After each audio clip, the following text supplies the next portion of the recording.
Before I start this video, I want to thank all of you who voted in my recent poll. It's good to know what your favorite subjects are. And just like me, most of you are into all paranormal, although we all have our favorite subjects. I would also like to apologize for the long wait. I decided to take a little break after the holidays. What I want to talk about today is a very mysterious town in Arizona called Sedona. Many believe that this place is home to portals and also tunnels that may lead to another place or time. The locals often claim that while they're out hiking, they at times would feel strange vibrations. Then after feeling these vibrations, they feel just very happy and rejuvenated. One of the most interesting phenomena in this area is the rocks. People say that while they're outside, they at times would hear the sounds of bells or thunder, and they think that these strange sounds are coming from the rocks. There are also sightings of strange orbs in the sky, which is a common phenomenon in paranormal locations, and the natives have always believed that this place is sacred. Now, because of this strange phenomena, scientists have come here to try to figure out what the heck is going on, but so far, they haven't been able to explain any of it.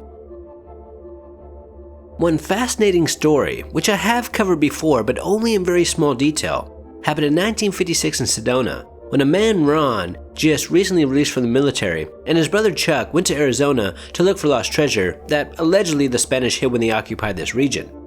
And one night while they were resting from a long day of searching, they saw two large green orbs in the sky slowly descending behind the mountains. And Ron knew right away that these weren't flares or any kind of aircraft, as they were moving unlike anything he had ever seen. Then the next night, at the exact same time, they saw these mysterious lights again. Then one day, while they were looking for the lost Spanish treasure, they met a cowboy, and after talking to him for a little while, they told him about the mysterious lights that they had seen. And the cowboy smiled and told them that he and many others have also seen these lights, and he also agreed that they weren't aircraft or flares or anything like that. Then this cowboy told them that there's a lot of strange phenomena, just like the mysterious lights, that happens here. Then a couple of days later, while they were driving, they saw a man on the side of the road with a flat tire. And since Ron and Chuck didn't have a spare on them, they decided to pick him up. And this man, John, became a good friend of theirs. And one day, about a month or so later, they told John that they were looking for lost Spanish treasure.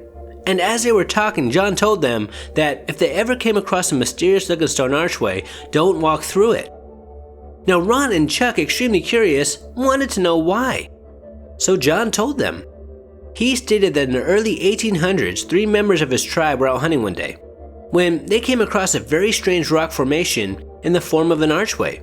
And one of them, out of curiosity, walked through it, and he just vanished. And the other 2 natives, now freaking out, got the heck out of there as fast as they could. And when they got back to their village, they told the medicine man what had happened. And the medicine man believed that they must have entered sacred ground. And this man who walked through the stone archway was never seen again.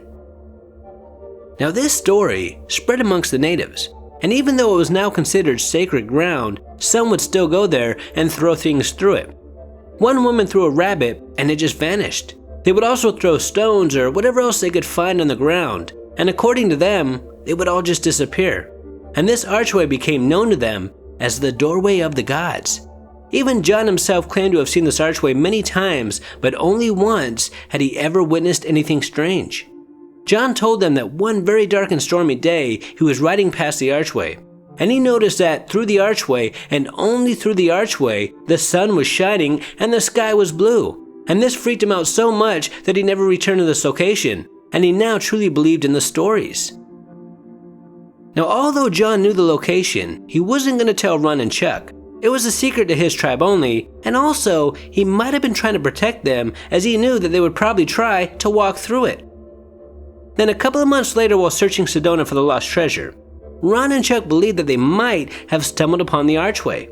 They claimed that this archway was about 7 feet tall and about 5 feet wide, and it had a menacing appearance. And the first thing they did was throw rocks through it and messed around. Exactly what John had feared. But they didn't walk through it, even though none of the stones disappeared. But of course they didn't know for sure if this was the stone archway that John was talking about.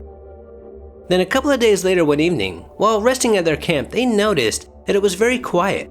And this kind of freaked them out, as usually at night there would be a lot of sounds coming from bugs or the local wildlife. But on this night there was nothing. Then out of nowhere they heard the sound of a ton of horses coming right at them. So scared for their lives they dove for cover thinking that they were about to be trampled to death. But thankfully for them, the horses just barely missed them. Or so they believed, as the next morning they couldn't find any signs of horses anywhere. There were no tracks or anything. And at this time in this area in the 1950s, there weren't really that many wild horses left, especially not in the numbers that they heard. So they were really confused by this. Then they realized that they were sleeping really close to the stone archway, making them believe that they might have experienced something paranormal, especially since they couldn't find a single horse track. Another strange occurrence happened when Ron and Chuck stumbled upon a deceased Native American one day. And what was so strange about this discovery is that this native had beside him a bow and was wearing animal skins and had moccasins on his feet. Now, Native Americans have been dressed like this for a very, very long time. So this body must have been there for at least 100 years or so. But the body did not look that old. And since they were not too far away from the stone archway, they wondered what became of that man in John's story who disappeared. Could he have somehow traveled into the future and for whatever reason just died right there on that rock? There was also no Native American villages near here, well, at least not anymore, only deepening the mystery of this dead body. Now, the first time Ron and Chuck found what they believed to be the stone archway, nothing unusual happened. But one day when they returned to collect some geodes for a friend, they saw the archway shimmer. It only happened for a couple of minutes.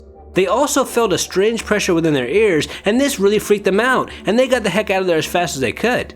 And this scared Roy so much, he never returned to this location ever again. Now, just like John, Ron and Chuck decided to never tell anybody where the archway was for fear that somebody might get hurt or disappear. But over the years, many have been looking for it, but none have ever found it, or so they claim. There are also reports of missing people and ghostly Spanish soldiers, which I'll probably cover in a future video. Another thing that I would like to point out is that in this region, there are a lot of geode deposits and things like that, making people wonder, could this have something to do with all this paranormal activity? Until next time, this is Paranormal Junkie. Make sure to hit that subscribe button and stay tuned.